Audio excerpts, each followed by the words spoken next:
নমস্কার বন্ধুরা, বাঙালির সাথে বাঙালিয়ানা চ্যানেলে সবাইকে অনেক স্বাগত। অনেক দিন পর আবার একটা ভিডিও নিয়ে আমি চলে এসেছি। এটা অনেক লেট আপলোড করা হলেও আমার খুব পছন্দের একটা ভিডিও। তো এটা আমি গেছিলাম কোন্নগর বই মেলা 2024-এর। বই আর ফুল এই দুটোই খুব পছন্দের একটা জিনিস। বইমেলায় বইয়ের সাথে সাথে ছিল পুষ্প প্রদর্শনী। তো সেই পুষ্প প্রদর্শনীর কিছু অংশ আমি আপনাদের কাছে তুলে ধরলাম।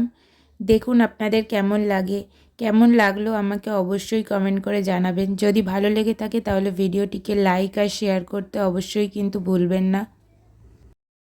সম্প্রতি কলকাতাতেও বইমেলা চলছে। আপনারা কারা কারা বইমেলায় যেতে পছন্দ করেন এবং বই দেখতে পছন্দ করেন, বই কিনতে পছন্দ করেন আমাকে অবশ্যই কিন্তু জানান।